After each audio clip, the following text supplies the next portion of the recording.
One of the simplest things that you wind up doing every single day at some point, you pick something up in one hand, you walk with it, and the crazy thing about that is we can actually turn that into a great exercise. The idea is something called a suitcase carry, and it's an exercise that just about anyone can do. So let's go over how we can make this a really great exercise, and let's go over how we can take it from that everyday thing we do to something that's gonna help make us stronger, protect us from injury, and prep us for real life too. So what are we actually working when we train the suitcase carry?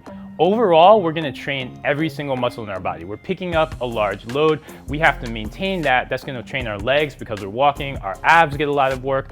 Our shoulders and our arms wind up getting a lot of work, and we get a ton of grip work too. But we're also training in a really, really important function, and something that winds up underrated when we think about training our core. We're training an idea called anti-lateral flexion. It's this idea that a load can tip me down towards one side, or I can fight that load to hold my position on the other side. But what I really want to do, and what I want to train my abs to do and understand how to pick up the nuance of, is maintain a nice centered position. So my goal when I am doing the carry is to not tip to either side, and that's going to require a lot of abdominal control. It's going to require every single muscle in my core to be very, very involved. That means my glutes are gonna be involved, my hip flexors are involved, and every single muscle, my rectus abdominis is gonna play a key role in this, my obliques play a key role in this in terms of maintaining a nice balanced position, and my lower back muscles have to fire too.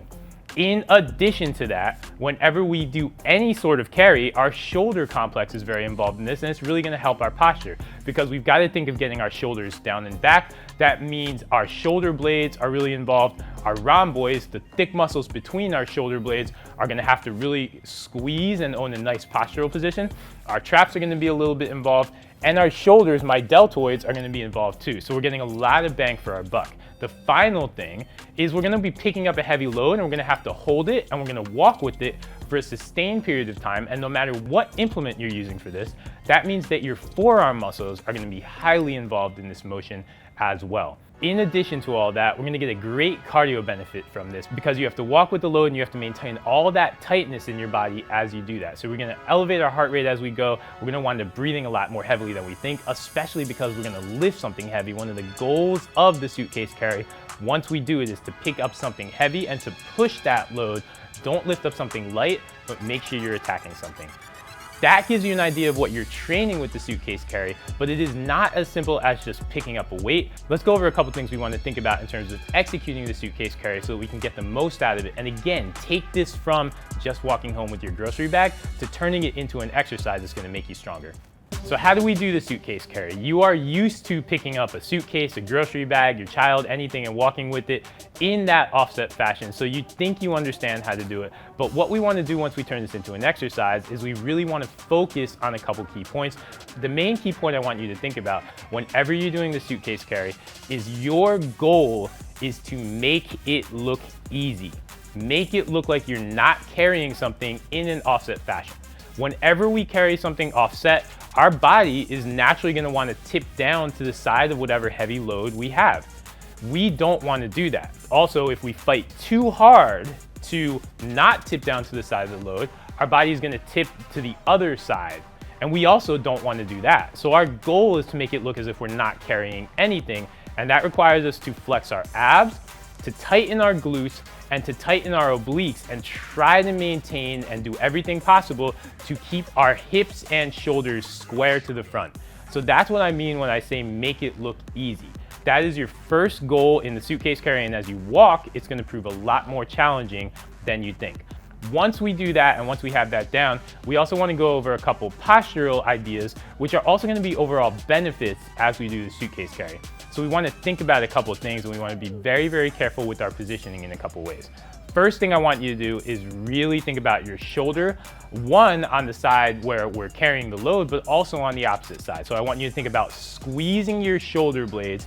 Think about thrusting your chest out a little bit, and think about really trying to drive those shoulder blades down and back. If somebody sticks a pencil in between your shoulder blades, you essentially want to squeeze the heck out of that pencil. That's going to put your shoulders in a nice tight position. Second thing I want you to do is I want you to think about your hand. Whatever you are grasping on that side, we want to grasp it with a nice tight grip. You want to think about flexing and squeezing that as much as you can. It's going to give you that tight grip. It's going to help you get a lot of forearm benefit out of this as well. And then the third thing I want you to think about is what we're doing with our core and what we're doing with our torso. So we're working to keep those shoulder blades back, and we also want to make sure not to arch our back too. So I want you to flex your abs, keep them nice and tight, and think about using your abs to drive your rib cage as close and tight to your body as possible. You want to fight that urge to tip from side to side, to tip to the side of the load, to tip away from that. We've got our hand out here, and all we're going to do is walk. From there, the suitcase carry is nice and simple. You're going to maintain all of that tension throughout your upper body, maintain all that control, grip that load nice and tight, and then all you're going to do is walk. The walking is the easy part, and that is the basic way that you do a suitcase carry. So that is how you execute the suitcase carry, and one of the best parts about this is that we can do it with a variety of implements. So it doesn't matter whether you're doing this with a dumbbell or a kettlebell, and to be honest, the more you mix up what you're lifting, the better off you're gonna be. So we can pick up longer loads when we do the suitcase carry as well, and when we do the suitcase carry with, say, an easy bar loaded on both sides, suddenly we get to incorporate a little bit more forearm balancing. So it helps to, say, put some weights on a barbell even, or grab something a little bit more manageable like an easy curl bar, put some weights on that and walk with that.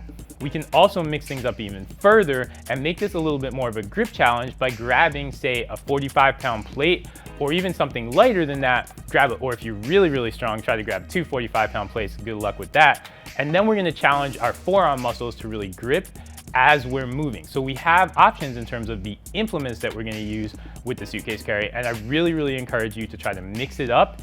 You're going to get a lot of benefit from playing with a lot of those tools. They're going to also make other suitcase carry variations you do a lot better. In terms of reps and sets, I would think about playing with this on time and not even thinking about reps. So either find a distance that you're gonna walk, let's say 20 meters in the gym, and call that a set. Do 20 meters on each side, and that can be one set, or do this for time. So walk for, say, 30 seconds on one side, walk for 30 seconds on the other side, and then take a 30-second break and repeat that for 3 to 4 sets. This can work very, very well for you as either a warm-up if you're new in the gym and we just want to kind of learn some mechanics and get a feel for how we're moving. It never hurts to start your workout and to get your mind engaged by picking up that heavy weight and just walking with it. So it works really well for a warm-up, especially if you're a beginner. It can also work as just one of the key motions in your exercise. If you're a beginner, think about doing this after you've done, say, deadlifts, squats. Then maybe we get to a suitcase carry. It's a nice way to mix up your core training, and you can think of it as a core move when you're doing it. Make sure you're pushing the load. Do not pick up 5-pound dumbbells and walk with them. Do not pick up something you are comfortable and walk with it. But pick up something really, really heavy. Work to make it look easy, and it's not gonna be easy, it's not gonna feel easy, but your goal is to work to make it look easy as you walk, and that's how you're gonna get a lot of bang for your buck out of the suitcase carry. So get this in your workouts. Trust me, your abs are gonna feel it, and your whole body is gonna wind up feeling great.